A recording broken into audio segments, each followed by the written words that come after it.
So notice this is kind of cool. And by the way, literally they have machines that are designed to clamp something, a material together, and then either stress it, pull on it or push on it. And they just literally take measurements to determine some of these numbers, like the strength value of something. And that's kind of where we're going here shortly. But notice the one on the left is before the machine started, and notice this top piece and this bottom have pulled apart. So they're doing the same thing I was just doing. Notice this started out with like a horizontal line, a vertical line, and then like a 45. But when you tension this, do you notice what happened there? Notice that kind of changes the angles in all of this. And you can certainly visually see that this used to be a lot wider than it is now. And so the idea here is that when you put stress on something, it's also going to strain it. So the key word for chapter 2 is strain, not stress. So stress is kind of like force. I'm putting some force on it. Well, of course, if I put a force on something, it's going to change the shape of it. That's all strain is. What's its change? And ultimately that change is defined by a percentage. In other words, if that was, say, 3 inches long, actually, I think I'll just write that on here. Let's say this dude was 3 inches long, and then this dude got stretched with a certain amount of force on it. It stretched to, say, 3 1/4 inches or something like that. Does it make sense? You can't say its strain was 3 1/4, because 3 1/4 by itself is only relative to 3, like the fact that it was 3. If it had been 2 when it started and it stretched to 3 1/4, that'd be a very different thing. So it's kind of like, how did that change happen right there? Well, does it make sense you can reduce that to just a percentage? In other words, I can say, hey, that thing sort of grew by 1/4 of an inch. And as a percentage, then that is what it grew divided by what it used to be. Notice that's not divided by 3 1/4. Think about something even kind of non engineering. Like, let's say you made $1,200 a month, and then your boss said, good news, dude, you get to make $1,340 now a month. So you got a raise. And so that raise is $140 a month. And so that's pretty cool. But if you're asked what percentage is that, or maybe this is the cost of things like gas, right? It used to be $3, now it's like 5. Well, what percent did that go up? Well, does it make sense? The percentage is it went up $140, but that's divided by where it came from, not divided by what it became. Do you see what I'm saying? So that's where percents come from. So if I take 1/4 divided by 3, I get 0.083. That right there is the measurement for strain. Notice it's a positive number, which kind of shows that it got bigger. Do all forces cause stuff to get bigger? No, could compress it and it would get smaller. If that went from 3 to 2 3/4, then that 0.083 would have came out negative. Does that make sense? So the idea is if I put force on something, then we can calculate. We don't want that force, just saying it's 10 newtons or something doesn't do any good unless you consider how big it is, because what happens to it is going to be a function of how big it is. That's why we calculated stress and not just force. And now we're saying, okay, well, if I do that, the material is going to change somehow. So it's like, how are we going to talk about that change? Well, let's talk about it as a percent. That's all strain is. Super simple. Point.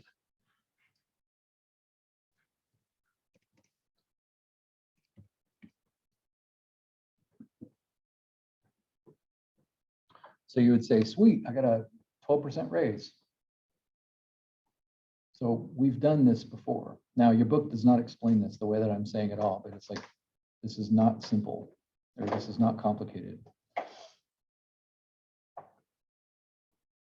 Okay.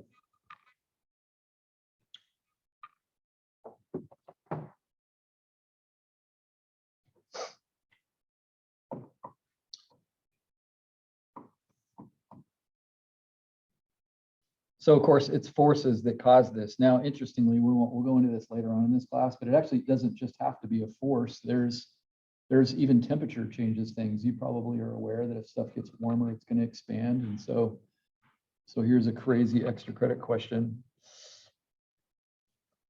You got too much stuff to do, so I shouldn't even tell you this, but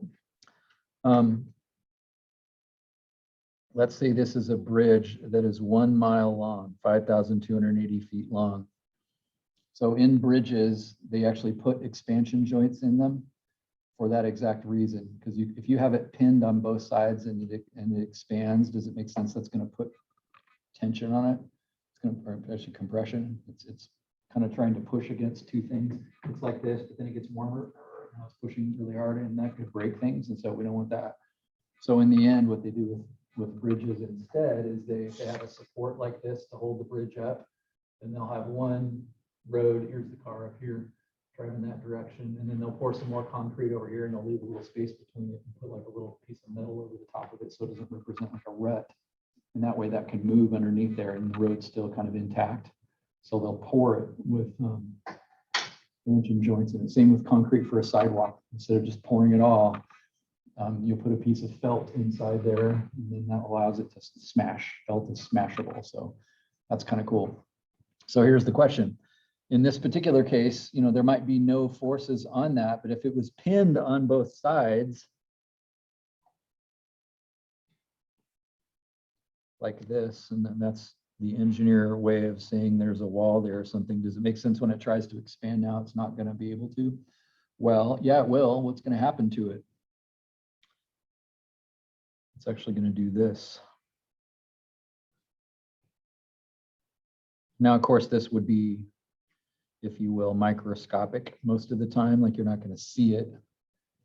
But here's an interesting question.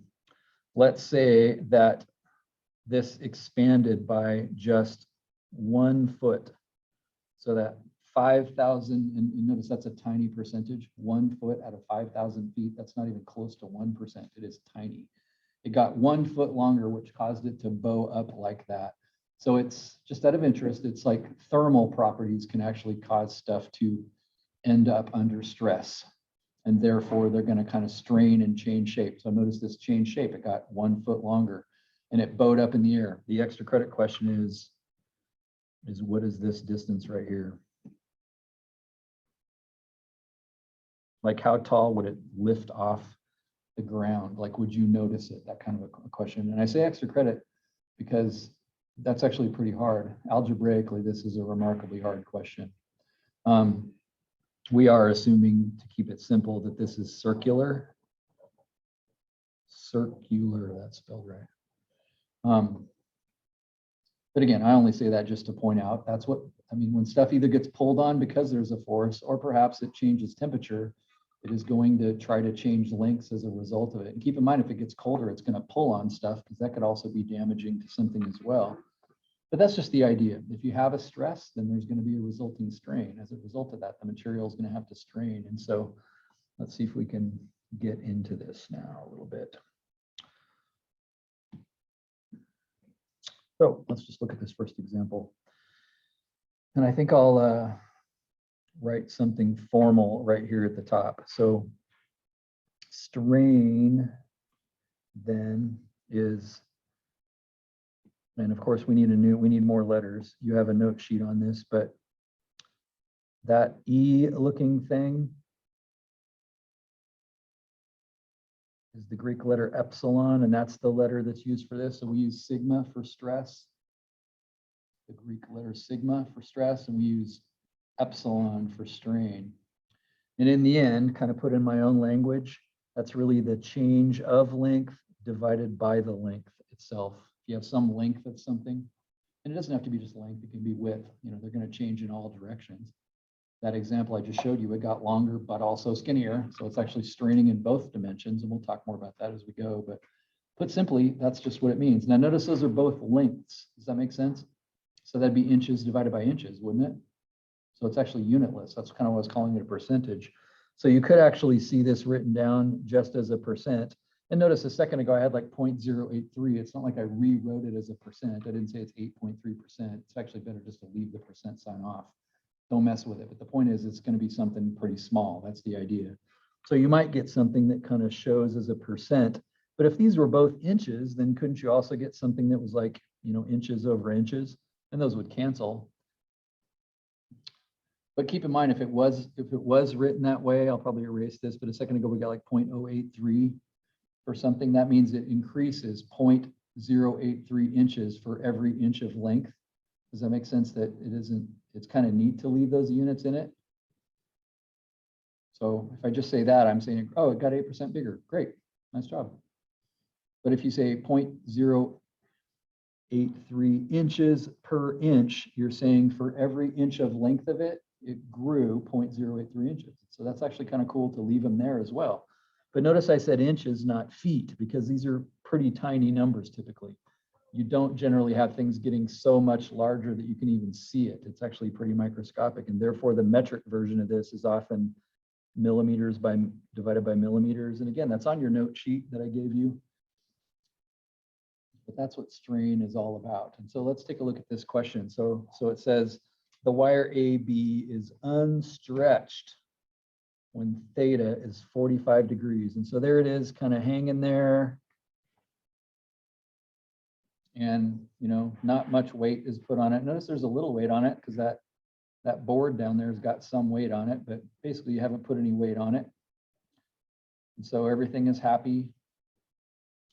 But then you apply this load to the bar AC. So you come over here and apply a load to this. Does it make sense? The cable AB is going to get longer now as a result of that. Again, maybe it's microscopic, maybe you won't see it. If that cable was made out of metal, you probably would not be able to see it. But it's going to get longer as a result of that.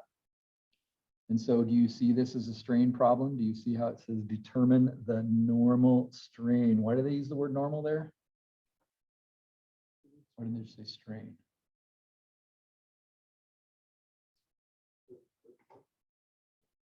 If this is a microscopic, you know, chunk of the cable, isn't normal in that direction. So they're basically saying, how does it grow lengthwise? But did it also get skinnier widthwise? That's why they said normal. So they're just saying, just worry about the length. Let's not worry about the thickness. That's a later chapter, actually, because it will get thinner as well. But they're saying the word normal there because they're just saying, just worry about the length.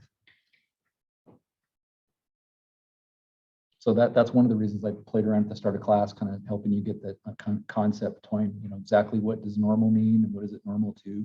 It's normal to the surface you're cutting. And so notice they didn't even tell us what the load is, but they just say when you put that load on it, that angle got bigger. Because does it make sense that if, you know, you did put a load on it, then this bar, if you will, is going to be angled down there, which means this is going to kind of connect like that. So didn't the angle get bigger than 45? So it kind of screwed everything up. Notice it was a right triangle before. I'm not sure they told us that, but they want us to assume that.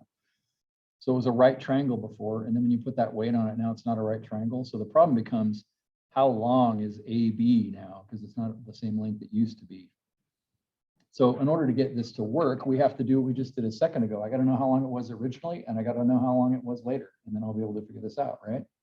Original length, future length. And of course, it could be, let me just say this because it might show up in your notes, but like in order to get this change of length up here, don't you have to take the new length, which often is abbreviated L prime, minus the old length? Remember, that's a derivative symbol, isn't it? Y prime? Doesn't derivative mean change? So it's like the change of L, or the new length of L, which is longer, minus the old length of L. That's going to give us that change of length. I don't really think we need that formula. I think just the concept that it's a change down there takes care of that. So the problem here just becomes, what's the original length? What's the new length? Can I do the geometry? Can I do the math it's going to take to figure those two things out? This turns out to be a little bit trickier though than it would appear, although this is well within your mathematical skill. You may notice on the note sheet that I gave you, I did give you a copy of that, right? Yeah. That it's got the law of sines and cosines, because notice one of those triangles is not a right triangle, therefore I might need law of sines and cosines, but you know, it's been 2 years and I don't use it all the time, so it's not fresh in my mind. So let's see, what do we know here? So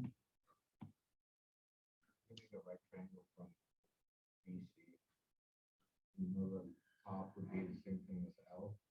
That's exactly right. So notice they're actually telling us, they didn't tell us how long those were. It would have been nice if they gave us numbers, but they're telling us those two lengths are the same, whatever the heck they are, 40 feet. Doesn't matter, is basically what they're telling us. And since this angle up at the top is 90, wouldn't this angle also be 45? And this is 90 and that's 45. So this is a nice clean right triangle. And doesn't that cause these two lengths to actually be the same? So that kind of makes sense, actually, that those would be the same. Yeah, Pythagorean theorem. Yeah. So I could do sine, cosine, tangent. I could do Pythagorean theorem, but Pythagorean theorem would say L squared plus L squared.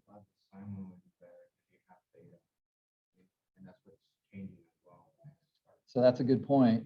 Maybe sine would be better, but either way, I got to get that length over there. Does that make sense? So whatever one you use, that's what you're going to get for that length. Is that true? Actually, I don't know. Let me think about that. I don't know if the L's are going to change even if you change the angle. Those are kind of like That's exactly right. The two L's are permanent, aren't they? They're not going to get longer, but that cable is going to get longer. Notice you can actually take the square root of L squared, which means the 2 is the only thing left being square rooted. Maybe that makes my life easier down the road. I don't know. Just for the heck of it, along the lines of what Caesar just said, if I called this L prime, well, actually, I don't want to even call it L. It's like a totally different letter, right? So I'll just call it X or something like that. I could say the sine of 45, I'm thinking of that 45 is opposite over hypotenuse. So X would be L times the sine of 45. Do you agree with that? But if you remember your trig, the sine of 45 is the square root of 2. So it's like it ends up in the same place. If you got your calculator out, you wouldn't notice that. Sine of 45 would just be some random decimal. You wouldn't go, hey, isn't that the square root of 2? You just get some decimal. So either way, it doesn't matter. Okay, great. Okay, so what about the new situation? I'm going to exaggerate this drawing, but I'm going to try to make those two look identical. So now I've got this non-right triangle, and of course what I'm really curious about is this. And again, this is kind of neat language. If I call this distance up here x, then calling this x prime is kind of cool. Could I give it a brand new name? Of course. But when you say x and x prime, the idea is x came first and then x prime is the same exact thing, it just changed. So that's kind of a neat symbol. And by the way, that gets used in a lot of different contexts. This isn't just this math book or this engineering book. Go ahead. So you had a question, Caesar? Yeah, the angles, the top angle and the bottom are going to be the same because your two lengths are still the same. Good question. So what happened up here now, though, is this angle moved up to 47 degrees. Does that make sense? Now, how do I get that into my triangle? Because that's not helpful because it's not in the triangle. I need stuff in the triangle, right? 90 minus 47. Yeah, that top angle's 90. So that means this angle's 43 right here. But I can't just say sine and cosine anymore because this isn't a right triangle. And I'm not sure about the other two angles. Is what Caesar said true? If this is length L and this is length L, again, we don't know what those are. If you want to stick in 57 for each of those, fine, it'll probably make your brain hurt less. But if those are the same, I think Caesar was saying that means this angle would also be 43. Is he right about that? I think so, because if you draw like a baseline down on the second one, that Mhm. 47 would go to there, right? Yeah, that's exactly right. If you drew this line straight down the middle, it would actually cut those two triangles into two equal right triangles, which would force all of their sides and lengths to be the same. That's actually true.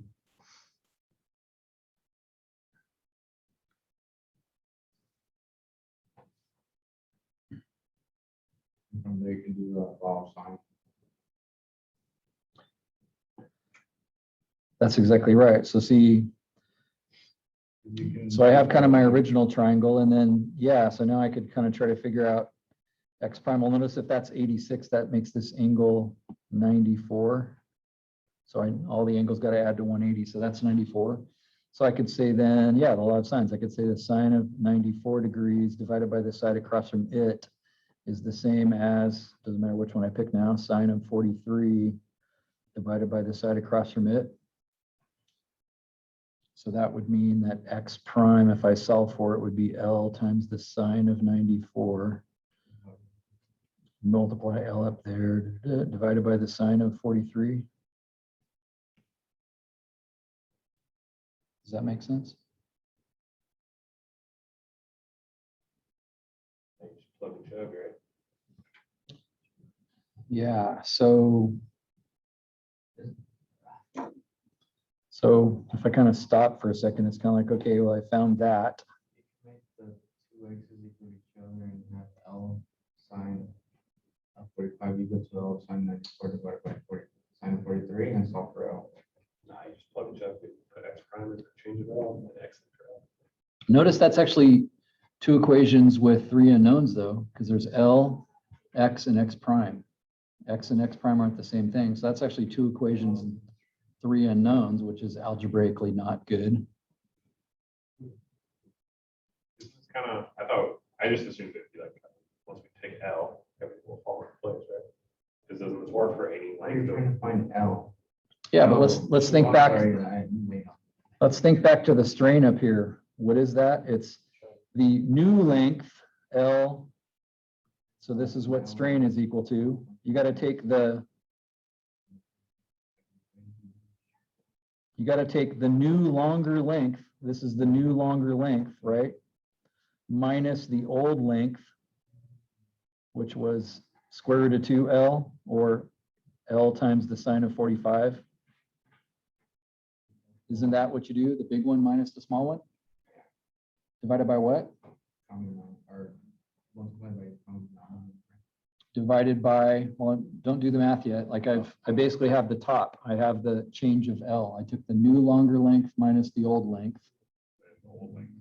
divided by the old length.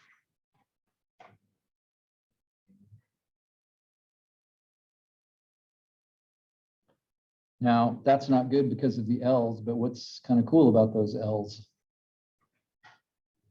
Works for any. Notice if you divided the top and the bottom by L, which is okay to do because you're dividing by 1, right? Gone, gone, gone. Algebra would say those all cancel out. Otherwise, this would have been not good. When I look back at those two clouded drawings I have, or the two clouded equations I have, that's two equations, three unknowns. Can't do that. But notice that just means the strain then is actually, there's no variables left. It's the sine of 94, which I can just type in my calculator. It's not like I have to, find a common denominator. It's like, no, in engineering, nobody wants an exact answer to this. It's only math people that want exact answers. Engineers want decimals.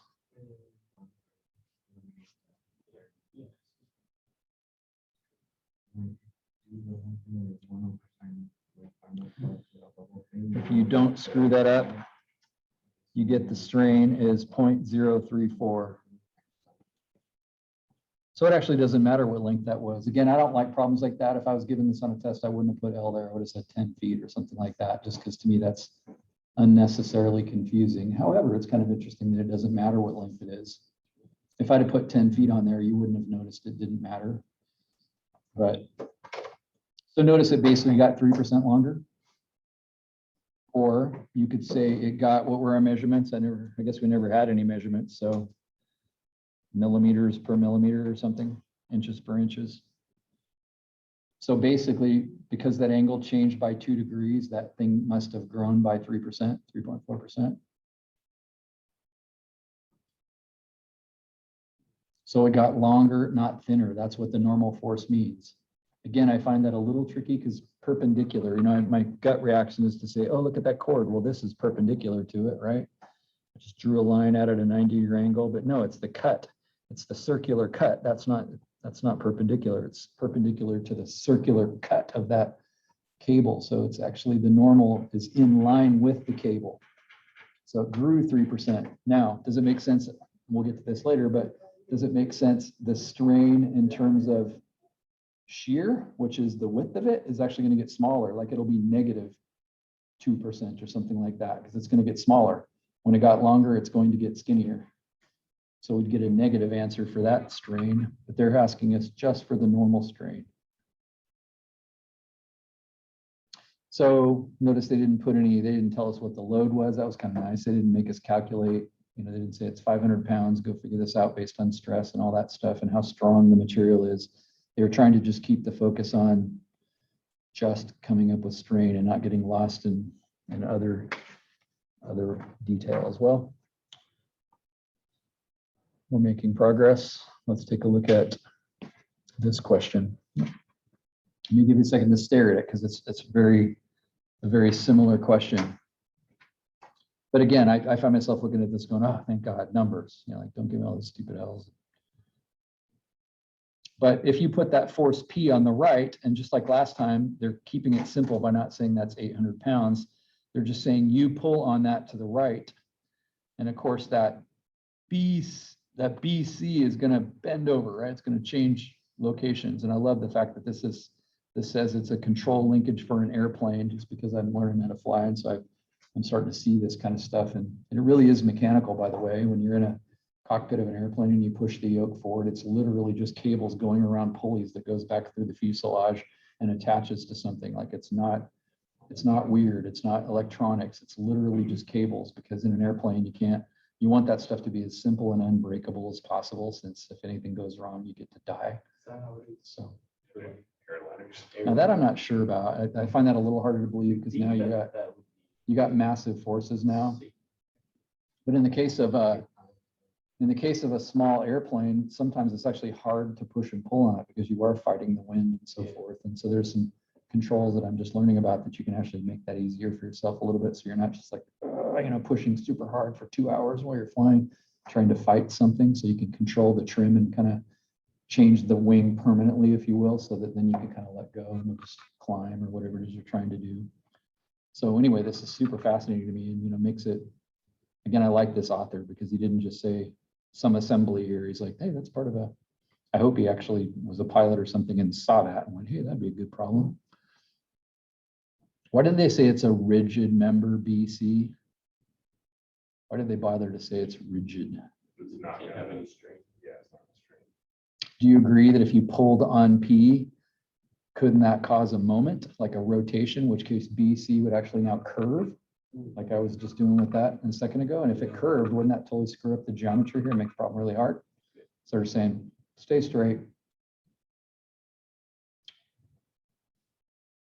Why did they say the cable AB is flexible? Because if it wasn't, when you pulled on it, it wouldn't change the lengths. Does that make sense? So it has to be able to, would you want that cable to be flexible, do you think, in an airplane? Yeah. The answer is maybe. Actually, I'm not sure, but the answer is maybe, because if it isn't flexible and you put a bunch of force on it, or the wind puts a bunch of force on it, it might break. So you might want it to have a little bit of give. Incidentally, who just told me this?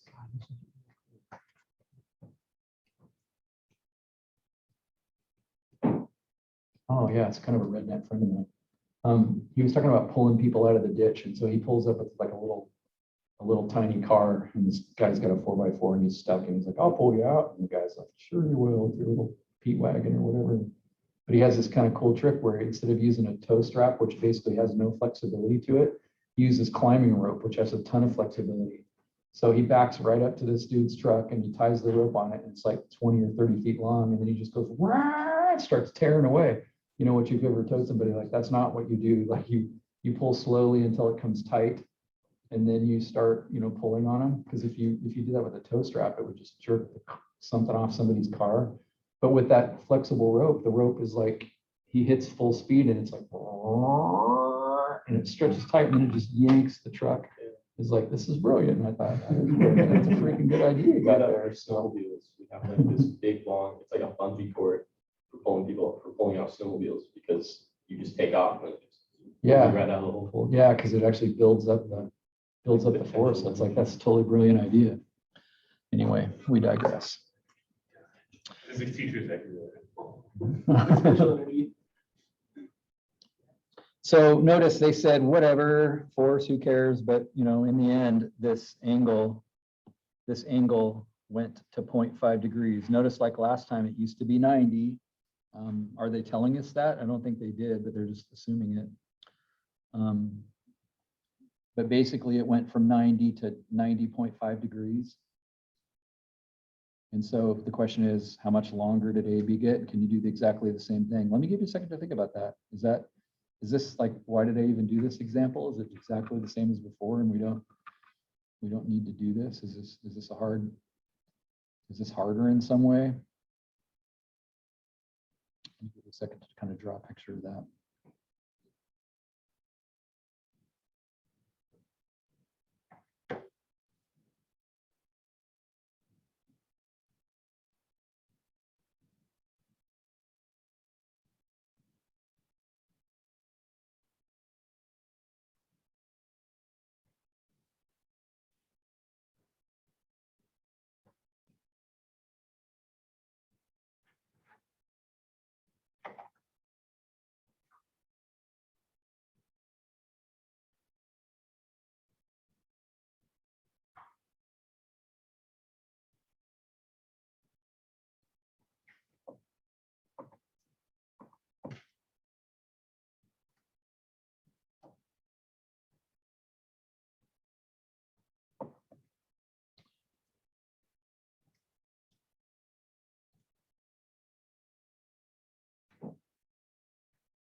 So it isn't really different, except that just by virtue of the angle that they told us this time, you can't use the law of sines. Are you good enough in your memory of how law of sines and cosines work? In order for the law of sines to work, you have to know angles across from sides, and notice the only angle we know is across from a side we don't know. So law of sines won't work here. Just as a side note, would you agree with tangent? We could have, I better use a different letter. Would you agree that we could calculate that angle back at the start with tangent? Do you agree that it's not the same angle over here? It got pulled over, so it's smaller than that. So it's like, that doesn't help. If I did know what that angle is, it isn't the same angle over here. Like that's all I'm gonna get. That new triangle, that's it. There's nothing else. You don't know anything else. But armed with 3 of the 6 dimensions of a triangle, you can find all the rest. This is a law of cosines problem. So if I call this kind of the original L up here, and this is the new L, notice that original L I can know because of Pythagorean theorem. And do you see that you don't even have to work very hard at that? Do you recognize the relationship there between 600 and 800? You can do Pythagorean theorem, but if you recognize that, hey, that's a 3, 4, 5 triangle, except it's doubled. It's not 3, 4, it's 6, 8. That means this side would be doubled too. So that's going to be 1,000 millimeters. And of course, L prime based on the picture is going to be a little over 1,000, right? Well, what does law of cosine say? It says L prime squared will be equal to the sum of the squares of the other 2 sides minus 2 times those 2 sides multiplied together times the cosine of the angle across from the one you chose to put by itself. You chose to put L prime by itself, good thing, because the only angle you know is the one across from it. That's why I had to choose L prime to be the one that was by itself. Do you understand that from your previous math knowledge? And so again, that's very good news because all that stuff on the right, I can just plug and chug, take the square root of it, and I got my length. And if you don't below that, you get 1,004.18 millimeters. I had no reason to switch this all into meters or anything, so I just left it alone. And so yeah, that makes sense. It grew, right? And my first thought was 4. That grew out a lot bigger, but remember, these are millimeters. It's like a fingernail. So it didn't get much longer. In other words, you wouldn't notice it, right? If this happened, you wouldn't even see that. You wouldn't see 0.5 degrees. You wouldn't see that thing getting longer. But one of the things you got to realize as an engineer is that's part of your job is actually to tackle what's happening at stuff microscopically, because it'll be breaking microscopically. And then maybe it's going to break, big time after that. It's no longer mechanically the same as it used to be. So it's a good thing this cable had some stretch in it, if you will. Okay, cool. So then does that not mean that the change of length is 4.18 millimeters? I get lucky here. I don't really have to type that out. I can just see it. Divided by which one of those 2 numbers? The original one.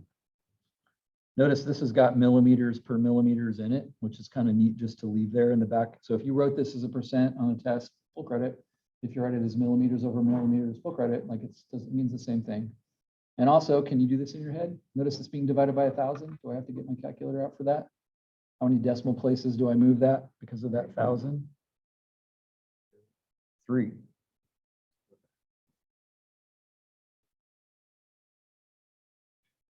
So would an engineer then just have that percentage change in a data table somewhere and say, oh, no, it goes beyond 5%, so we can't use this. Right, yeah, that's exactly right. So, we have to kind of make sure that it can handle that much percentage, right? And by the way, they make all kinds of different ropes. Some of them are more flexible than others. They generally make climbing ropes with a lot of flexibility in them. So when you fall, it doesn't just come taut and then you die.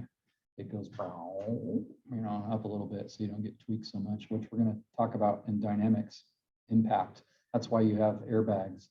A crash is a crash. You're going to go from 60 miles an hour to nothing. But if you go to from 60 to nothing in 0.01 seconds, it's very hard for your organs to stay where they belong.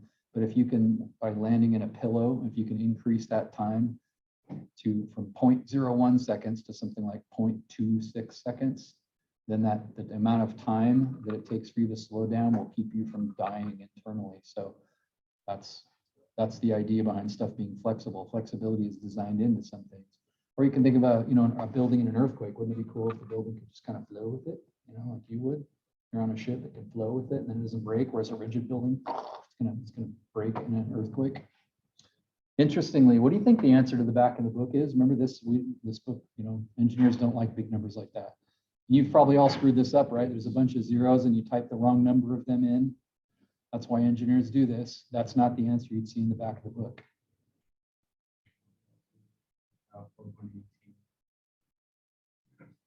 So it would be this, because now we still have all the same numbers, but we had to move the decimal point 3 places to the right to get that to happen.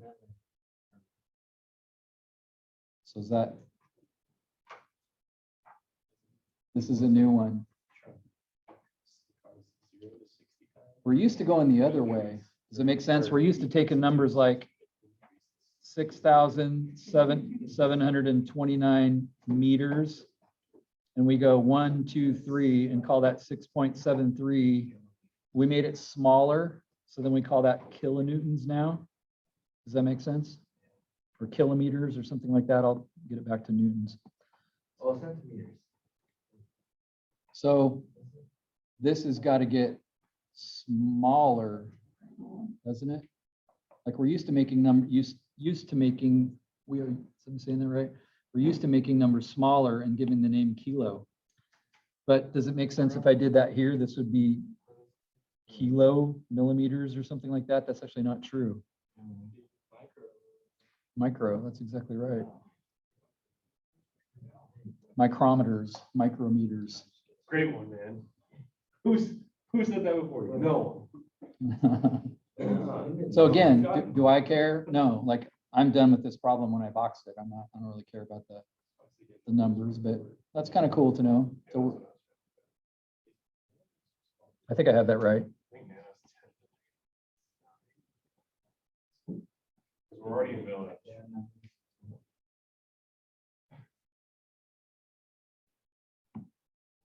So I think is this right? Actually, I'm not sure. Is it micro millimeters? Is that what it is? It's actually like it's the same, isn't it the same as the friction coefficient? For micro? That's exactly right. That's the mu symbol, mu for micro. So it's mu is how it's pronounced. It's another Greek letter. Yeah, so micros 10 to the negative 6. Daily is already 10 to the negative 3. So yeah, I think we're at a micro. I think so, but I'm actually not sure. Actually, this is question 14. So if you have the book, what's the answer in the back? Looks like Thomas is pretty close. Now I'm not sure because I think micro is 10 to the 6th and we only moved it 3. So now all of a sudden I'm not But sure we if that's started true. out, I think, Put it Billy. in millimeters. Yeah, they did. They just leave it the way we had it. Yeah. Ha. Shouldn't have had you look. I was looking pretty smart there for a while. Actually, I think I think micrometers might actually be 10 to the sixth, in which case the number would have to be a lot smaller to employ that. But the only thing I'm glad to have pointed that out, just because you will look in the back and notice what, it'll be weird sometimes because you get tiny numbers for this. That's the idea. Notice this is effectively 0.4%. This is like less than 0.5% is how that changed. And so that's just interesting. So you got to be good at trig is kind of what this section is getting at. And lastly, these two problems both asked us to calculate the normal strain on something, which basically means practically how much longer it got or how much shorter it got. Both of these examples, it got longer, so they were positive numbers. So note to self, if they get smaller, you better get a negative percentage for that. But notice what this last question is asking us, because we haven't talked about this yet, but we need to now. Determine the average normal strain. Okay, good. I've been doing that. And then the average shear strain. This is why I played at the start of the class a little bit. It's like normal strain and shear strain. Like, whoa, I was doing okay here. I got this normal strain thing figured out. But now all of a sudden shear strain. Well, first of all, what the heck is it talking about? It says determine the average normal shear strain along diagonal AC. So notice AC was this distance right here. The shaded one is what happened, the way it was when you walked up to it. And then it's kind of like somebody grabbed onto it right here and pulled it that direction, right? So it's like it all got distorted. So do you agree again, AC got bigger? So if I can find the size, I know what AC is. If I can find the size from A up to, what would you say the book is going to call this point right here? What's the name for that point?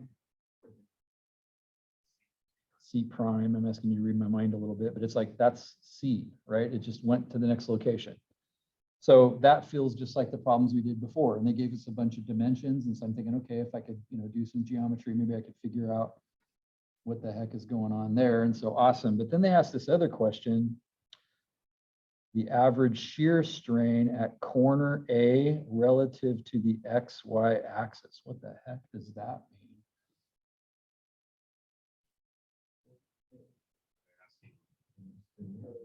How, like, if this tear off Let's see, do I have? Let's take a look at your note sheet since I haven't referred to it.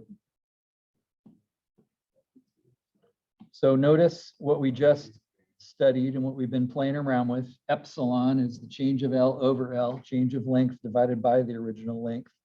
And so that's fine. And notice unitless measures, percent, inches per inches, or millimeter per millimeter. Shear strain though. Shear strain. Notice it has yet another letter. Let's see, what was that one? It's not lambda. Gamma? I think it's gamma. Somebody Google search gamma on their phone. Is that their? Can you appreciate the number of variables that's starting to get oppressive here? It feels like if I gave you a final exam in this class, so it is gamma. If I gave you a final exam in this class with all these, like an actual final, like it'd be doomsday, right? Another dad joke. One per week. One a week. One a week. What was the other one? It was so Well, it's May 4th. May 4th is coming up. You gotta plan that one in. That'll be a freebie. So I'm thinking I should have drawn a picture of this, but notice kind of the definition of it. Let's just stare at that, like more from a book perspective. What the heck is that saying? In other words, so epsilon was a percentage. So is gamma. Gamma is a percentage, so to speak.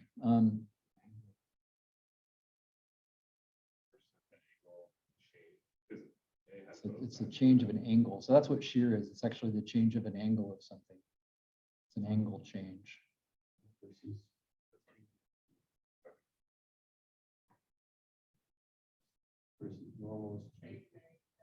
So normal is kind of like a change in length. But this is applying to not so much like, you can't really have shear strain on a cable because it's just a length, but if you have like a box of something, it's got to change angles. Well, here's kind of the idea. In other words, if this, whoa, that's not right. If this thing starts out at 90 degrees, degree pi over 2 is really 90 degrees. Now, why didn't they call that 90 degrees? Why did they say pi over 2? Well, because we want a percent here. We want a unitless number. Radians, as you may know, are unitless numbers. Like the radian is actually not a measurement. It's just sort of saying it's a way of measuring angle that's not degrees. So we say radians, but that's actually a unitless number. So that's why they're calling that pi over 2. So that we'll get a percentage kind of an answer, not degrees. Well, can you appreciate if I came up here, I'll use my amazing artistic skills and pushed on this, that angle is going to do something like this? Well, that's the theta now. Like it used to be 90, now it's something else. In this case, it's going to get smaller, right? Now, is theta the answer to the question? No, it's the change of it. Like it used to be 90 and then it went to 89. So the change of it is 1 degree. That's the shear stress. It's an angle. The angle used to be 90. What did it change to? That's the idea.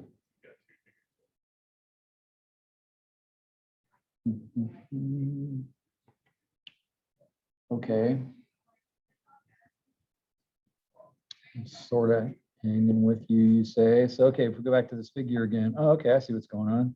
Yeah, wasn't this angle right here, didn't that used to be rectangular, like 90 degrees? And didn't it get a hair skinnier over here and a hair skinnier over there? That's what I need to know. I need to know those two, well, in this case, those two added together.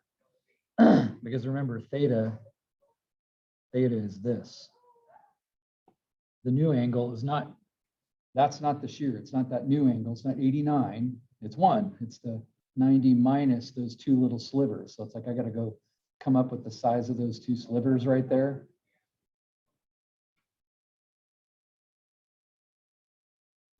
So that's what I'm really after, is the size of the slivers added together.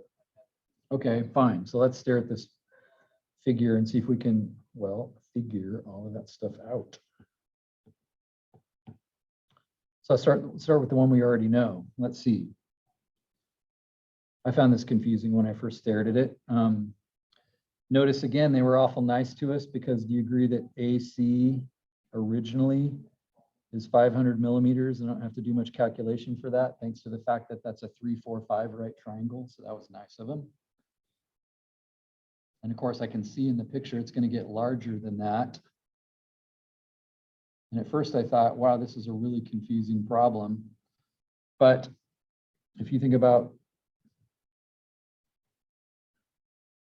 A to C prime, you actually have everything you need to know in this picture to determine the horizontal distance. How far is it from A to C prime horizontally?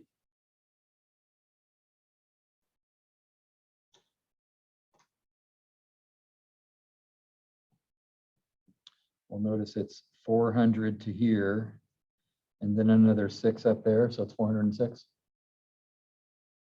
So that distance is 406 millimeters. That's how far it is horizontally from A to C. So when I first did this, I started making a bunch of triangles and lob signs, and I've made it all complicated, which is fine. I would have got there eventually. But later on, I realized, oh, I actually know how far it is there. What about vertically? Now that I kind of maybe gave you that hint, how far is it from A up to C?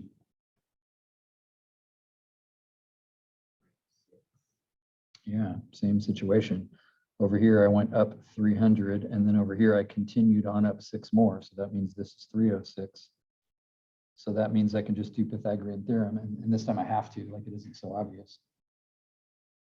So if I stick those into the Pythagorean theorem, 306 squared plus 406 squared, take the square root of that, I get 508.4 approximately.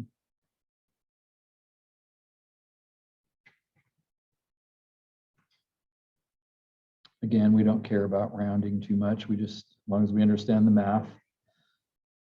And so it went from 500 to 508.4. So doesn't that mean epsilon will be the change, which again, I don't need a calculator for this. It grew by 8.4 millimeters. and it was originally 500 millimeters. So if I divide those two, I get 0.0168.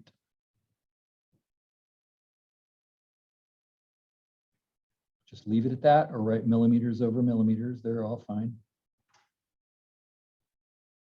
So that's not new. And that wasn't even law of sines and cosines because the way that they pulled on this, it didn't screw up the right triangle, if you will.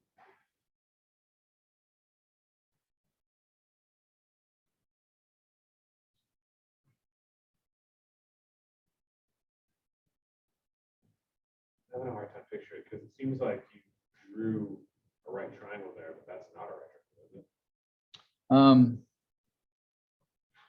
Yeah, in the sense that, thank you for saying that. Regarding the B and C line. If in the sense that I go straight out to the bottom of this.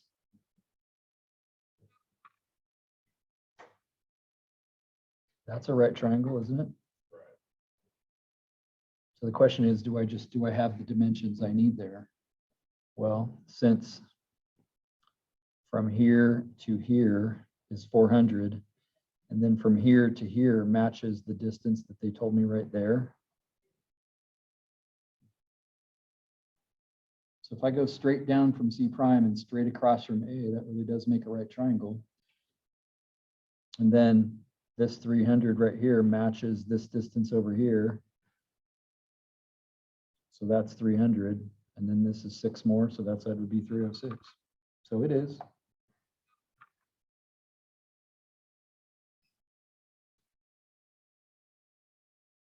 So I'll tell you what is interesting, and maybe you can see this from my drawing, but that red hypotenuse that I drew there doesn't actually go through the point C. That isn't lined up. When I first started doing this, I was using law of sines and cosines, and I thought it did line up and it wasn't working, and I made it really hard.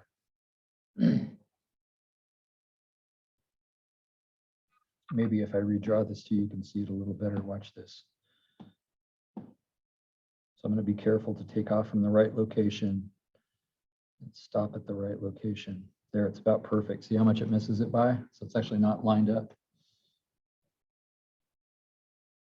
So fortunately, the way they dimensioned it made that problem easier.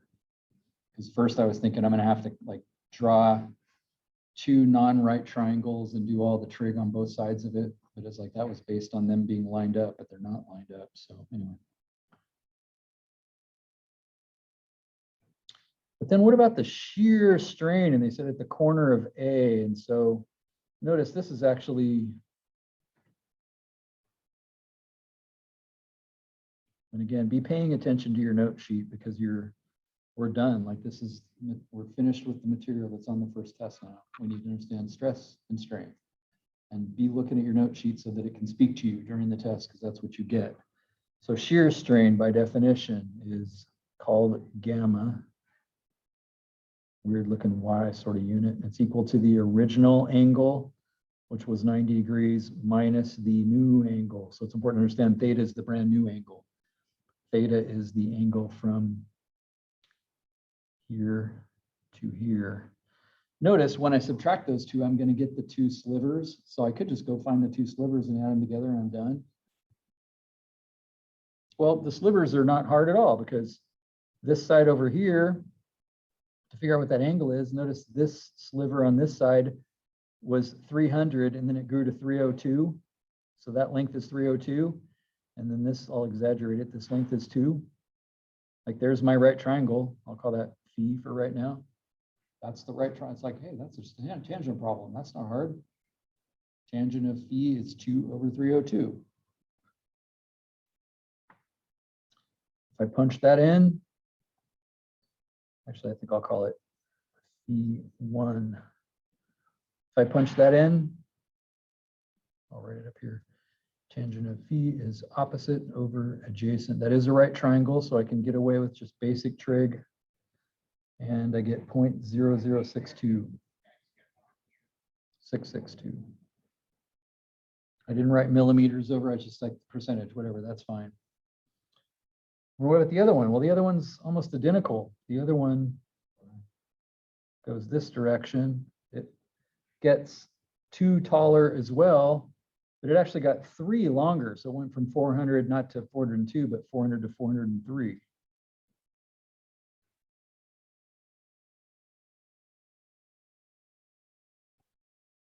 Are we supposed to be, are you in radians? Yeah, is this? Yeah.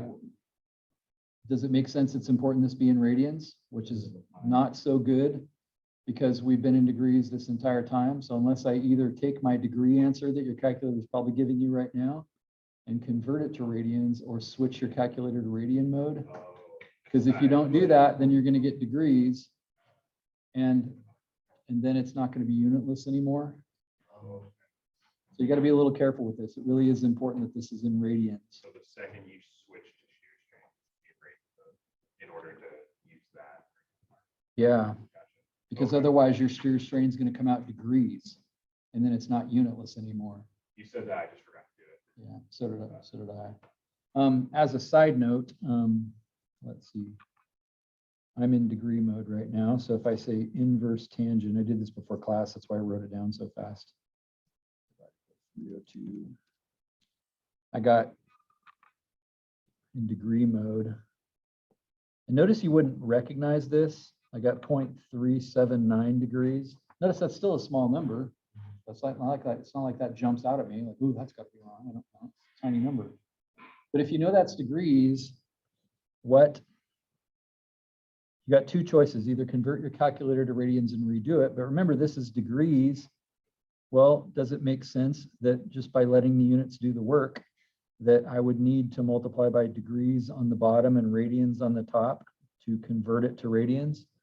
What's the conversion between radians and degrees? How many radians are in a degree or degrees in a radian? Think of the unit circle. 180 or pi over 180 or Pi over 180. In 180 degrees, there's pi radians, or 360 degrees is 2 pi radians. 360 is a full lap, 2 pi is a full lap. So I could just say, oh crap, I forgot, and then say times pi divided by 180, and I would get that 0.00662 number. So you have a choice. It's up to you. I have a feeling, I'm pretty sure this is the only time we ever need to be in radians in this class, and obviously that's a dangerous calculation and so forth.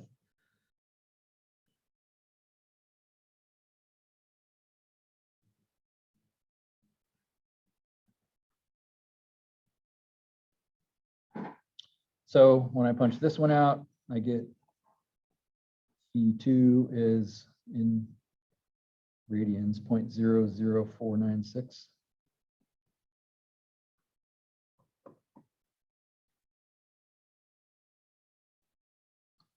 So remember, what you're actually after here is the change. Does it make sense that this subtraction right here produced the change? You took the original 90-degree angle minus the new big angle. It's still pretty big, pretty close to 90, right? It's like 89. 90 minus 89 is like 1 degree. Well, isn't that 1 degree the sum of these 2 numbers? Like, to save a little time, if I just add these 2 together, that'd be the answer. Not that we're in a hurry here, but that formula is, you know, a little deceptive in this case. So I could actually take, I could take pi over 2 minus those 2 angles, and then I would have theta, which is not the right answer. And then I'd have to take pi over 2 minus that theta, and then I would get the answer. But it's like the answer is those 2 added together.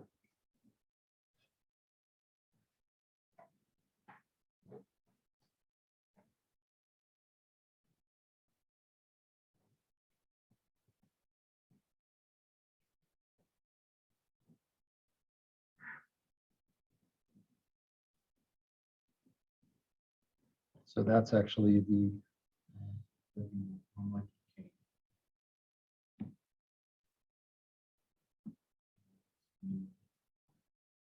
so in a sense, it's kind of like the change of shape of something. Does that make sense? If it was a rectangular shape, notice this doesn't work for things that are curved. Like if I walked up to this lid right here on the lunch and push down on the top of it, that whole top just kind of bends in. It's like it's not staying rigid. So it's like I can't really call that shear strain, but it's about something that has rigid sides, kind of changing angles that were involved, you know, before. This is not a super important concept. Normal strain, really important. Shear strain, not really. It's very limited. It just doesn't apply to that much stuff. So the shear strain. That pi over 2 is 90, right? So you do 90 Yep. minus, do you go back to degree mode now? Like, because it's just hard to wrap my brain around, like what the answer is. Yeah, no, you really just, that's why it says pi over 2. So if you did your theta calculation in radians and you go pi over 2 minus that radian answer, then you'd have 0.00.0116. And so it's really, if you work in radians the whole time, you won't have to think as hard about it. Like a weird answer, because it's 0.0, so it's pi over 2 minus 0.00662 plus 0.00496, right? No. No, it's really minus theta. In other words, if you were to do this just using the formula, you'd have to say, okay, those two angles added together gave me the two slivers. And if I take pi over 2 minus those two slivers, like that actually gives me theta, Oh, I see. which is that big angle, which is not the right answer. Like that's not what shear actually is. It's the change of the angle, not what the angle changed to. Just like over here, did we say the answer to this question is 508 because it changed to 508? No, we said it's the difference from what it used to be to what it became. So the answer to shear strain is those two slivers. What's the change? Not what did it change to, but what did it change to get to what it changed to? So if I did that, it would just give me theta, and then I'd have to subtract pi over 2 minus theta, which would actually just get me that 0.0016, that 0.0116 that I already had in this case.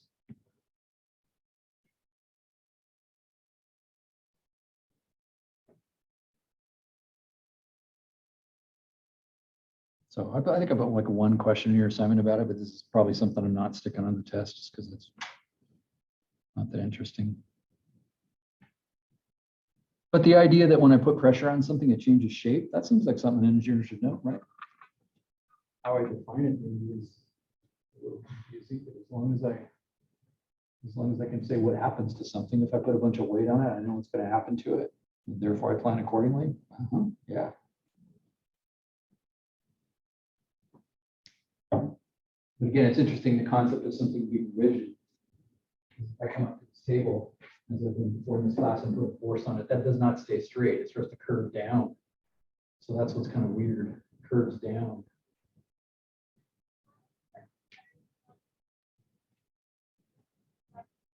So I'm in degree mode. 1.56. And I don't get how that's a degree. Because that's supposed to, I mean, we're at 90 degrees, and then I'm subtracting those two slivers. So I was thinking somewhere around like 88. That gives you the whole big piece, which is not what you're looking for. No, I get it, but I'm looking for theta now. I'm curious like what the angle is. And you're just doing it in degree mode. I understand it because I wanted to just an easy, I wanted Yeah. to spoon fed. Yep. So I'm just going to say this out loud. So if I go inverse tangent of 2 over 302, I get 0.397. If I go inverse tangent of 2 over 403, I get 0.284. So I have the two slivers. And if I add those together, which is a total of like 0.5, and I go 90 minus 0.5, I get 89.5. That's not the shear. That's the angle it changed to. Yeah. So I'd have to go 90 minus 89.5, which would give me the 0.5 back I already had a second ago. So it's actually 0.5 degrees would be the shear. We just don't, we want it to be unitless though. So it kind of comes off as a percentage, which is why we want it to be in radians. The radian degrees are just completely messing me up. Yeah, I I'm like agree. trying to like dabble in both worlds. Yeah, the fact that radians are a unitless way to describe an angle is a really powerful idea.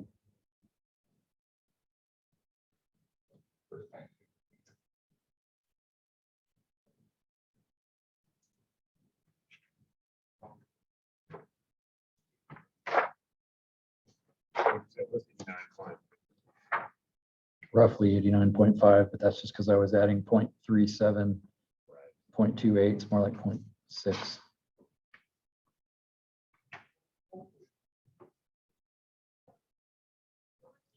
So I guess I would say like as a parting shot, just to make sure you're visualizing this, is if this original 90-degree angle was sitting here and you pushed on it so that it went to here, this is theta, this is gamma. That's the idea. Thank you.